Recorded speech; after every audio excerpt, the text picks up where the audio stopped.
Hello everyone, and welcome back to iKenSleep. Whether you're a new listener or a returning listener, I hope that you had a good day wherever or whenever you may be listening to this. I hope that the year of 2023 has been treating you well so far, and that all in all you are taking good care of yourselves. If you like what I'm doing and would like to continue listening or even supporting, please consider leaving me some likes, comments, or even share this with others around you. If you know anyone who would like the stories that I'm reading, or would like to listen to my voice, or even if they're having trouble sleeping or relaxing, any reason you can think of to share this, go right ahead, go for it. Please also consider following me on my Spotify at iKenSleep, on my YouTube at iKenWin, my TikTok at iKenWin, and my Instagram at officially.iKenWin. Now this chapter is a longer one, so I will be splitting this into 2 parts. You will now be listening to part 1, and you will be getting part 2 next week. So without any further ado, let's get into Heaven Official's Blessing. Chapter 3, The Ghost Takes a Bride. The Crown Prince Mounts the Bridal Sedan. Part 1. One of the sedan carriers wasn't paying attention and stepped on an arm. He screamed without thinking, and then immediately the entire wedding procession was in an uproar.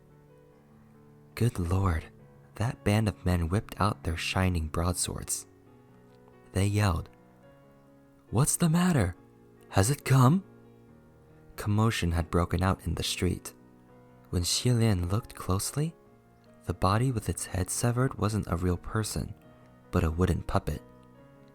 Too ugly, Fu Yao commented again. The tea master just happened to be coming over with the copper teapot. Xilian recalled his attitude yesterday, so he asked, "Shopkeeper, I saw that group of people banging drums and gongs yesterday, and I see them doing the same again today. What are they doing?" "Seeking their own ruin," the tea master said. Ha ha ha. Xilian wasn't surprised. Are they trying to lure out that ghost groom? What do you think? The tea master replied. The father of a missing bride will award a great sum of money to whoever finds his daughter and captures that ghost groom. So that group has been messing around all day, every day, creating a foul atmosphere. The father who was awarding the bounty must be the Lord Official. Xilian took another glance at that crassly built head of a woman. Knowing the men were attempting to disguise the puppet as the bride, Fu Yao commented in disgust. If I were the ghost groom, I'd wipe out this entire troop for sending such an ugly thing to me. Fu Yao, you're not speaking as an immortal should, Xilian said. And can you fix that eye-rolling habit of yours? Why don't you set a small target for yourself first and roll only 5 times a day or something like that? See it at 50 times a day and it still won't be enough, Nanfang added. Just then, a young man suddenly poked out from the procession, spunky and spirited. Judging by sight, he was the leader. He raised his arm and hollered, "Listen to me! Listen to me! It's completely useless to keep this up. How many times have we made this trip in the past few days? Has the ghost groom ever shown itself?" The group of men agreed and started to grumble while that youth continued. I think, since we started this, we should just do it and charge right up Mount Yujun. We'll search the mountain and drag that ugly freak out to kill it. I'll lead the way. Any good, brave men can follow me, kill the ugly freak, and we'll split the bounty. There were only a small scattered number of men at first who answered his call, but the voices gradually grew bigger and louder. In the end, everyone was roaring in agreement, surprisingly sounding rather immense in strength. Xilian wondered, ugly freak? Shopkeeper, what's the ugly freak they're talking about? The tea master replied, Apparently, the ghost groom is an ugly creature living on Mount Yujun, and because it's so ugly, no woman loves it. That's why it grew hate in its heart and began robbing others of their brides to ruin their happy occasions. The scroll from the palace of Ling Wen didn't record this. Xilian wondered, is that explanation true? Is it not speculation? Who knows, the tea master replied. Apparently quite a few people have seen it. Its entire face is wrapped in bandages with savage eyes peering out. It doesn't know how to talk and can only growl like a wolfhound. The rumors are quite bizarre. Just because its face is wrapped in bandages doesn't mean it's ugly. There's also the possibility that it's so beautiful that it doesn't want others to see, Fu Yao said. The tea master was speechless for a moment. Who knows? Either way, I've never seen it. Right then, a young girl's voice came from the street. Don't listen to him. Don't go. Mount Yujun is a very dangerous place. The one who spoke while hiding at a street corner was the girl who was praying for blessings at the temple of Nanyang last night, Xiao Ying. When Xilian saw her face, he could feel his own aching and subconsciously rubbed his cheek. That youth appeared grim when he saw her, and he shoved her. What's a little woman doing, interrupting when the big men are talking? Xiao Ying cowered a little when she was shoved, but then she gathered her courage and said in a small voice, Don't listen to him. Whether it's faking a wedding procession or searching the mountain, aren't you all seeking your own deaths by doing something so dangerous? Well, don't you make it sound nice, the youth rebuked. Us guys are putting our lives on the line to exterminate evil for the people. But what about you? Selfish and greedy, refusing to play the part of the fake bride and get on the sedan. You don't have half the courage of the people here, and now you're here to obstruct us? What are you scheming? He shoved her with every word, making everyone inside the shop frown at the sight. Xilian looked down and unwrapped the bandage on his wrist as he heard the tea maker speak. That Xiao Pengtao wanted to coax that girl into playing the fake bride before, his words sweet like honey. But the girl refused, so now he's changed face. On the street, the group of burly men also exclaimed, Stop standing there blocking our way! Move aside! When Xiao Ying saw this, her flat face was flushed bright red, tears rolling in her eyes. Why? Why must you talk like this? That youth, Xiao Pengtao, continued. Was I wrong? I told you to play the fake bride, and did you not refuse? Xiao Ying replied, It's true that I didn't dare do it, but you didn't have to slash my dress. The moment she mentioned this, Xiao Pengtao instantly jumped as if he stubbed his toe. He pointed at her face and yelled, You ugly freak! Don't slander people around here! Me? Slash your dress? Are you taking me for blind? Who knows if you didn't do it yourself because you want to flash people? As if anyone would want to see an ugly face like yours even with a ripped dress. Don't blame this on me. Nanfang couldn't bear to listen anymore, and the teacup shattered in his hand with a crack. Just as he was about to stand up, however, a white silhouette drifted past.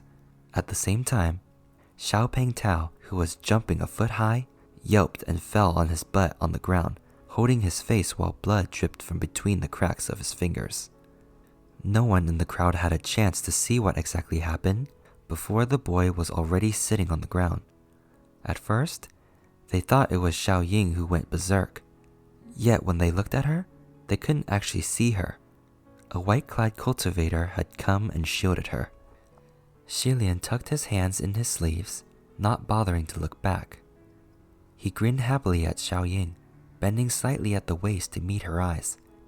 Miss, I was wondering if I might have the pleasure of inviting you inside for a cup of tea? Xiao Pengtao was sprawled on the ground. His mouth and nose were in excruciating pain. His entire face was in agony, as if he had just been cracked brutally by a steel whip. Yet this cultivator clearly didn't carry any weapons, nor did Xiao Pengtao see how the man had struck, or what he had used to strike. He scrambled to crawl up, then brandished his blade and yelled, "This man used wicked magic!" When the group of burly men behind him heard wicked magic, they all brandished their broadswords. Yet unexpectedly, Nanfang suddenly struck with his hand from behind, and crack! A pillar snapped and broke. Having witnessed such godly strength, the group of burly men instantly lost color in their faces. Although stricken with fear, Xiao Peng Tao still remained stubborn and shouted at them as he ran away. "I'll concede defeat today. Where did you fellow good men come from? Leave your names, and we'll meet again someday." Nanfang didn't even care to answer him. But next to him, Fu Yao replied, "Very kind, very kind. This one is from the temple of Ju." Nanfang struck out another hand, and those two began to spar soundlessly. Shilian wanted to invite the little maiden in to sit for a bit at first, order some fruit tea or something. Yet before he could, she walked off on her own while wiping away tears. He sighed, watching that retreating back, then went inside by himself. When he entered the tea shop, the tea master chided, "Remember to pay for that pillar." Thus, when Shilian sat down, he turned to Nanfang. "Remember to pay for that pillar." Replied Nanfang. "Before that, let's focus on proper business," Shilian said. "Who can lend me some spiritual powers? I need to enter the communication array to verify some information." Nanfang raised his hand, and the two clapped palms as an oath, counting it as binding an extremely simple contract. Thus, Shilian can finally enter the communication array once more. The moment he entered, he heard Ling Wen say, "Your Highness finally managed to borrow some spiritual powers. Is everything in the north going well? Were the two junior martial officials who volunteered themselves any help?"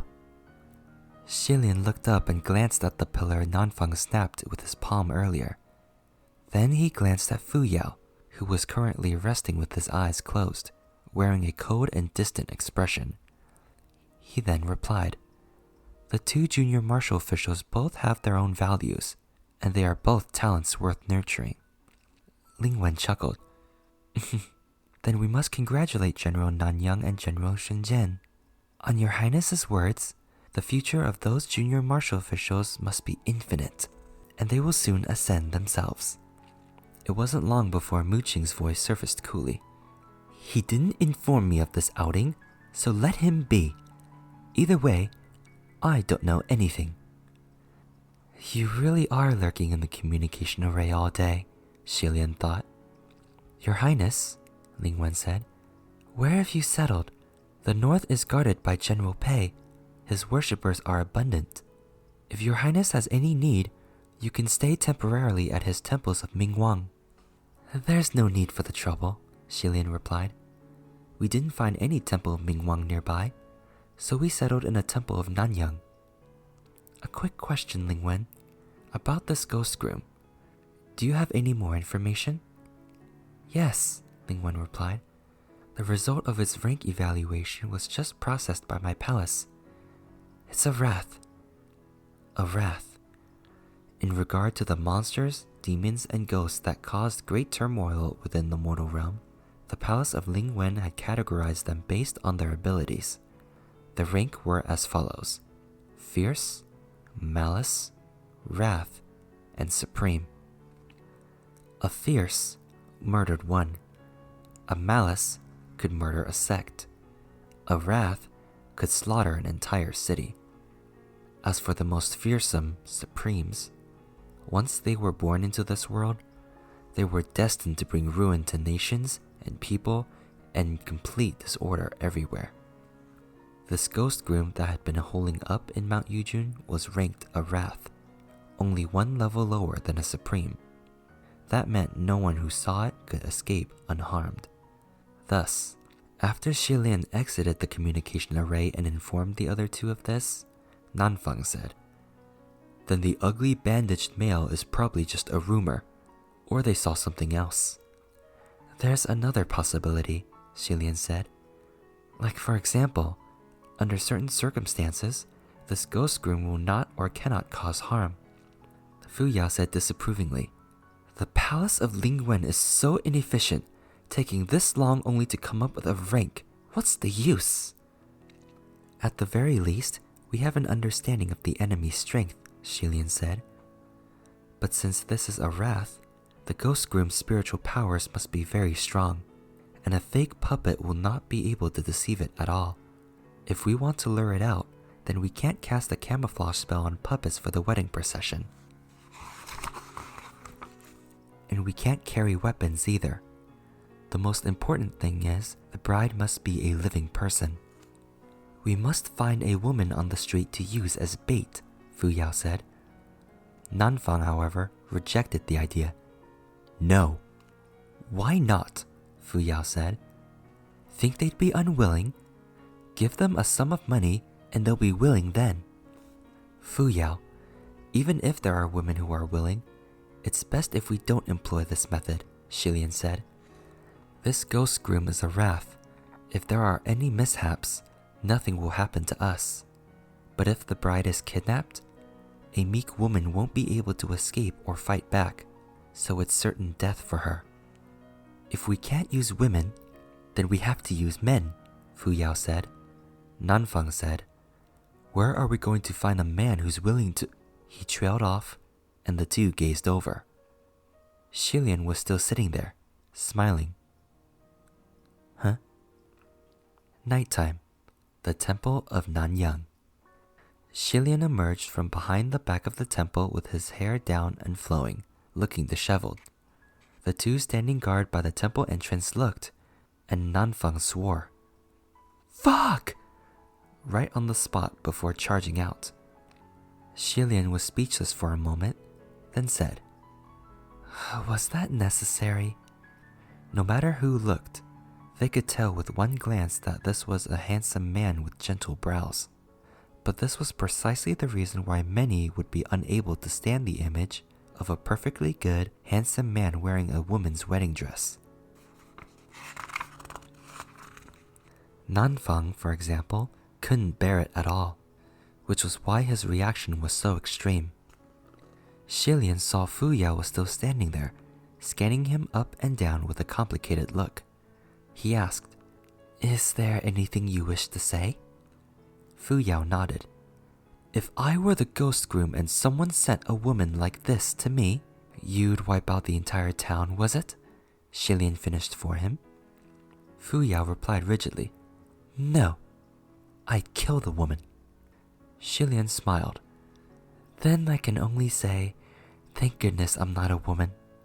Fu Yao said, "I think, why don't you go ask in the communication array now to see if there's any heavenly official who is willing to teach you transformation magic? That would be more practical." There certainly were several heavenly officials who, on account of their own unique needs, knew transformation magic. However, it was probably too late to learn now. Over on the other side, Nanfang came back in with a gloomy face. He was much calmer after having sworn, a trait that was truly entirely the same as the general he served. Seeing it was getting late, Shilian said, "Whatever, it's all the same when the veil goes on." He was about to put the covering on when Fu Yao raised a hand and stopped him. "Hang on. You don't even know how that ghost groom harms people. If he raises the veil and feels deceived, wouldn't that just provoke unnecessary trouble? Rage is unpredictable, and events can take unexpected turns." Shilian thought that made sense, but when he took a step, he heard a rip. This red wedding dress Fu Yao got him really didn't fit that well. A woman's form was much daintier. After he put on the dress, while the waist was surprisingly just fine, he was severely restricted in raising his arms and lifting his feet. When the movement was too wide, the robes ripped. Just as he was looking everywhere to see where the fabric was torn, a voice came from the entrance of the temple. "Excuse me?" The three looked to the source of the sound and saw Xiao Ying, holding a properly folded white robe in her hands while standing at the entrance of the temple. She was watching them with trepidation. I remember it was here where I met you, so I wanted to come over to see if I'd run into you again, Xiaoying said. I've washed these clothes. I'll put them here. Thanks so much for yesterday and today. Xilian was just going to smile in response when he suddenly remembered his own appearance and decided it was best if he didn't speak to scare people. Yet unexpectedly, not only was Xiaoying not frightened, she took another step forward. Are you... If you like, I can help? No, miss, please don't misunderstand. This isn't a hobby of mine, Xilian explained. Xiaoying quickly replied, I know. What I meant was I can help you, if you don't mind. You guys are going to catch the ghost groom, right? Her voice and her expression both lifted instantly. I know how to tailor clothes. I've got needles and thread on me at all times. I can help fix anywhere that doesn't fit. And I can even help with makeovers. Let me help you. 2 incense time passed, and Xilian once again emerged from the back of the temple with his head down. This time, the bridal veil was already in place. Nanfang and Fuyao had wanted to take a look at first, but in the end, they decided to cherish their eyes. The sedan they called over was already waiting by the entrance of the temple, and the carefully selected sedan carriers had also been waiting for a long time. It was night where the moon was obscured, and the winds raised. Adorned in a brand new wedding dress, the crown prince thus mounted the bright red bridal sedan. The entire body of that bridal sedan was dressed in bright red satin, which was embroidered with colored threads spelling the words blooming flowers and full moon, and dragon and phoenix bring prosperity, idioms meaning perfect happiness and extremely good fortune. Nanfang and Fuyao were on the right and left, respectively, escorting the bridal sedan on either side. Xilian sat poised within the sedan, swaying along with the movement of the sedan carriers. The 8 sedan carriers carrying the large palanquin were all outstanding military officers. In order to find expertly skilled sedan carriers to play the part of the wedding procession, Nanfang and Fuyao went directly to that lord official's residence and demonstrated their power, then revealed that they planned to probe Mount Yujun that night. Without a word, the officials summoned a squad of big, tall military officers. However, it wasn't in the hope of extra help that the expertly skilled were chosen. Rather, it was so that when the Wrath Ghost launched attacks, they could run away and protect themselves. But in truth, it was actually those 8 military officers who were secretly looking down on them. They were the top, #1 experts at the government office, and leaders of outstanding heroes wherever they went. Yet those 2 pretty boys were riding over their heads and had ordered them to be sedan carriers? It wouldn't be wrong to say they were quite upset. The master's orders had to be followed, so they forcibly suppressed the disdain in their hearts. Nonetheless, it was difficult to avoid the frustration flaring up, so every so often they'd purposely jerk their legs or shake their hands, making the sedan ride quite bumpy. Others might not be able to tell, but if the one sitting inside the sedan was just a bit weaker and more delicate, they would have probably puked their guts out. The sedan bumped, and sure enough, they heard Xilian inside the sedan let out a low sigh. The military officials couldn't help but feel rather proud inwardly. Outside, Fuyao said coolly, "What's the matter, miss? Tears of joy at finally marrying at your old age?" Indeed, when a bride left home for the first time, many teared up and wept in the bridal sedan. Xilian didn't know whether to laugh or cry, but when he spoke, his voice was calm and natural, revealing nothing of the discomfort from the bumpy ride. "No, it's just, I suddenly realized that this wedding procession is missing something very important." "Missing what?" Nanfang asked. "We've prepared all that we need." Xilian smiled. 2 accompanying maids. The 2 outside exchanged a look. Then they both shuddered violently, seeming to have imagined something. Fu Yao replied, "Just pretend that the family's poor, that there's no money to buy maids, and deal with it." "All right," Xilian said. When the sedan-carrying military officers heard all this gag, they couldn't help but chuckle. With this, the displeasure did indeed disperse quite a bit, and a bit more camaraderie developed, making the sedan much steadier. Thus, Xilian leaned back into a proper sitting position and closed his eyes to rest his mind. Unexpectedly, not long after, a child's laughter abruptly sounded by his ear.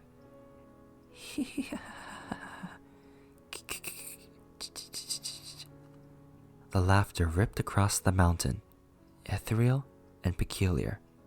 However, the bridal sedan neither paused nor stopped, continuing steadily on its way. Not even Nanfang or Fu Yao made a noise, seeming to not have noticed anything amiss. Xilian opened his eyes and called in a low voice, "Nanfang, Fu Yao?" From the left side of the bridal sedan, Nanfang answered, "What is it?" "Something's come," Xilian replied. By that time, this wedding procession had gradually entered the deeper parts of Mount Yujun. Quiet blanketed the wilderness, and the creaking of the wooden sedan, the crackling of broken leaves and branches when stepped on, the breathing of the sedan carriers, all seemed to sound louder in this silence. And that child's laughter still hadn't died. It was something distant, as if it came from deeper within the woods, and sometimes close, as if it was leaning over the edge of the sedan. Nanfang grew serious. "I don't hear anything." Fu Yao also said coldly, "Me neither." In that case, it was even more impossible for the sedan carriers to have heard anything. "That means it's purposely letting only me hear," Xilian said. The 8 military officers considered themselves experts in martial arts, and also felt there was no pattern to the ghost groom taking brides, so they were confident they would go home empty-handed tonight and weren't afraid in the least. Yet for some reason, the 40-some military officers from before who mysteriously went missing delivering the bride suddenly came to mind, and cold sweat appeared on some of their foreheads. Xilian sensed that some had stalled in their steps and said, "Don't stop. Pretend nothing is the matter." Nanfang waved, gesturing for them to keep going. Xilian then said, "It's singing." "What's it singing?" Fu Yao asked. Xilian listened carefully to that child's voice, then repeated verse by verse, a pause after each one. "New bride, new bride, new bride in the red bridal sedan." In the quiet of the night, his somewhat slow voice was clear. But while he was clearly the one reciting, it was as if those 8 military officers were hearing the voice of a young infant singing this odd little nursery rhyme along with Xilian, making their blood run cold. Xilian continued, "Brimming tears, past the hills, smile not under the bridal veil. The ghost... Is it the ghost groom? Or what is it?" After a pause, Xilian said, "No, it keeps laughing. I can't hear clearly anymore." Nanfang frowned. "What did that mean?" "It means exactly what you heard," Xilian said. "It's to tell the bride inside the sedan to only cry and not smile." "I meant, what's the meaning of this creature running over to give you hints like this?" Nanfang said. Always having the opposite opinion, Fu Yao said, "It might not be giving hints. It's also possible that it's purposely trying to encourage the opposite, and only smiling can keep one safe and sound. But its objective is to trick people into crying. It's hard to say if the brides from the past were deceived like this." "Oh, Fu Yao, when hearing such a voice on the road, any normal bride would be scared to death. How could they smile?" Xilian said. "Besides, what's the worst that can happen whether I cry or smile?" "Getting kidnapped," Fu Yao said. "And isn't that our objective for tonight's outing?" Xilian asked. A hard sniff came out of Fu Yao's nose, but he stopped his rebuttals. Xilian continued, "And there's another thing I feel I must tell you both." "What?" Nanfang asked. "I've been smiling ever since I mounted the bridal sedan," Xilian said. Just as he spoke, the body of the sedan abruptly dipped.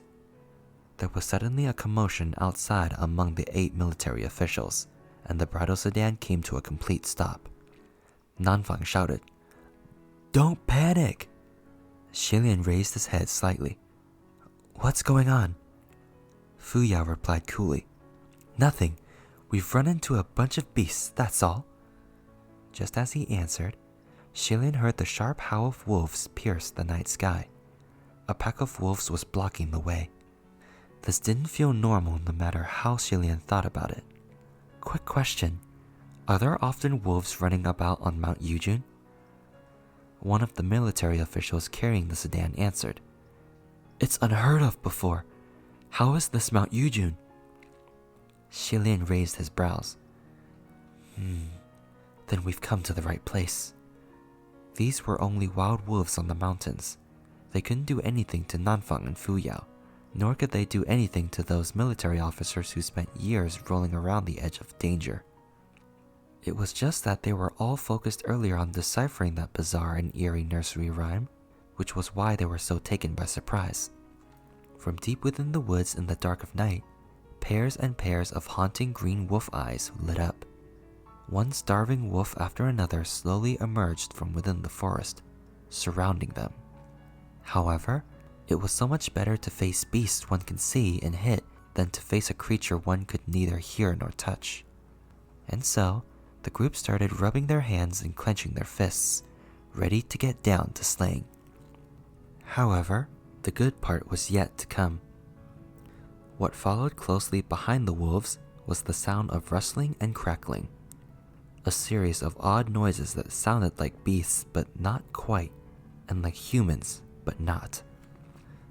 A military officer exclaimed in alarm, What's that? What is that thing?" Nanfang also cursed. Xilian knew that something unexpected had happened and tried to stand. "What's happened now?" Nanfang immediately replied, "Don't come out." Xilian had only just raised his hand when the sedan violently jolted as if something had pressed against the sedan door. He didn't lower his head, but he dropped his eyes slightly.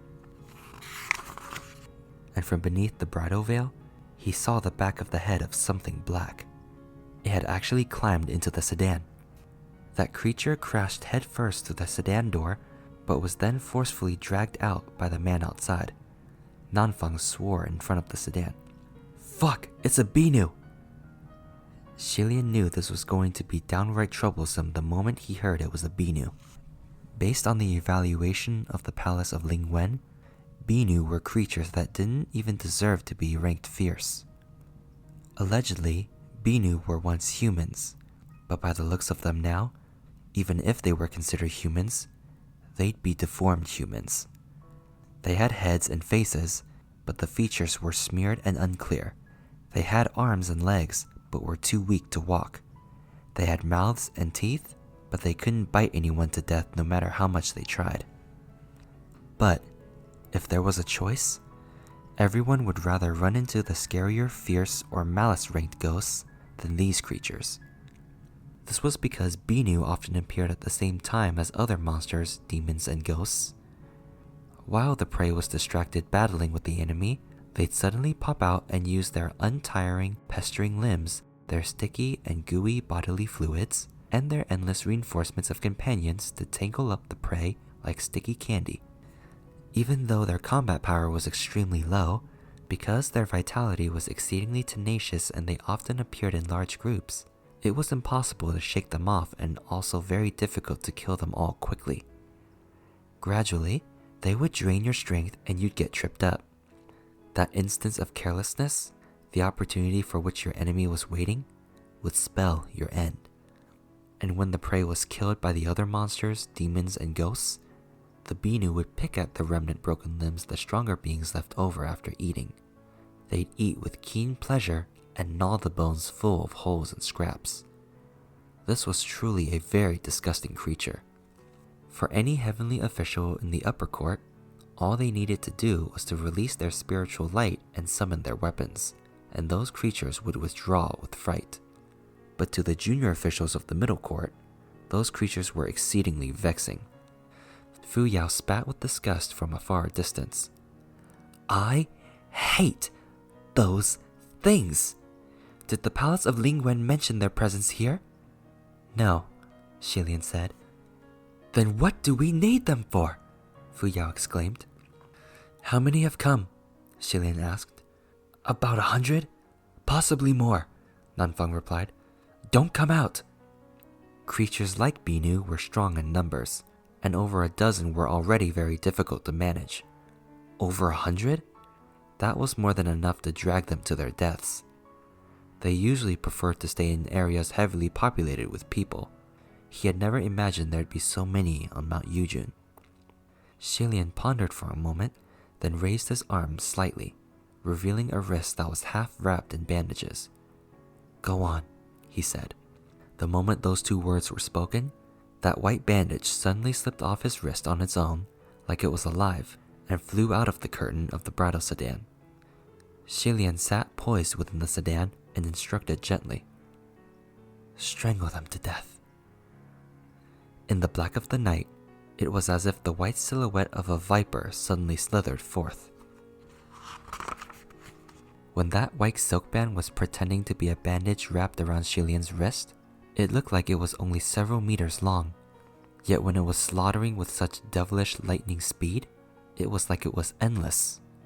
A seamless series of cracking sounds later, dozens of wild wolves and Binu had their necks wrung in an instant.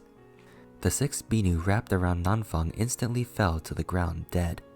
He sent a wild wolf flying with the strike of a hand, never dropping his guard once. He shouted in disbelief toward the sedan. What was that thing? Didn't you say you can't manipulate spiritual devices without spiritual powers? Xilian replied, There are always exceptions. Nanfeng was furious, and he slapped the sedan door. Xilian? Explain properly right now what that thing was. Was it? His slap almost broke the entire sedan completely. Xilian had to quickly raise his hand to support himself against the door, slightly taken aback. The way Nanfeng spoke actually reminded him of how Feng Xin used to be when he was mad. Nanfeng was about to say more when suddenly, the wailing of military officers came from the distance. Fu Yao said icily, If there's anything to say it after fighting this wave off first. Without any choice, Nanfeng had to rush over to rescue the people. Xilian swiftly snapped out of it and ordered, Nanfeng, Fu Yao, you guys leave first. Nanfeng whipped his head around. What? Xilian explained, If you guys are around the sedan, the creatures will keep coming and the fight will never end. Take the men away first. I'll stay behind and meet this groom. Nanfeng was about to swear again. You'll be by yourself.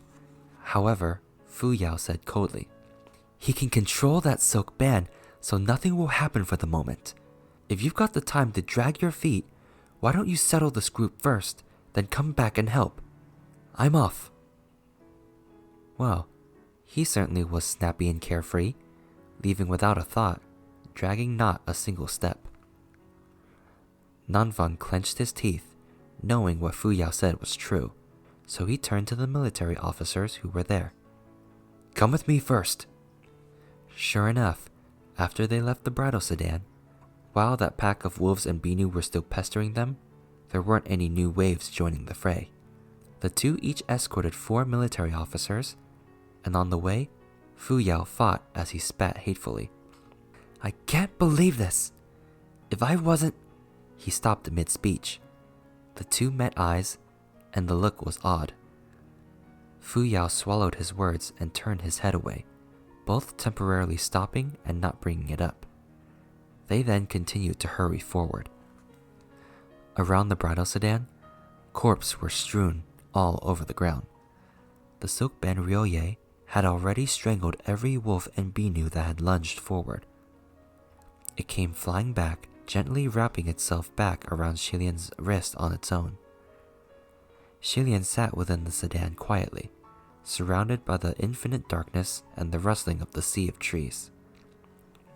All of a sudden, everything fell quiet. The sound of wind, the sound of the sea of trees, the howling and roaring of demonic creatures, all sank into a deadly silence in an instant, as if they were afraid of something. And then, he heard a very soft chuckle. It sounded like a man, but also a youth. Xilian sat poised and quiet. The silk-band Ryoye was quietly encircling his hand, ready to strike at a moment's notice. If whoever had come forward showed a trace of killing aura, it would instantly, wildly strike back with 10 times the power. Yet unexpectedly, what came wasn't the anticipated attack or any murder's intent, but something else.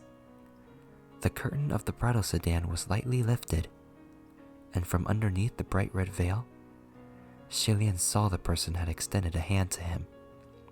The fingers were well defined. A red string was tied on the third finger, and on that long, slender, fair hand, it looked like a bright and colorful affinity knot. Should he give his hand? Or no? To be continued.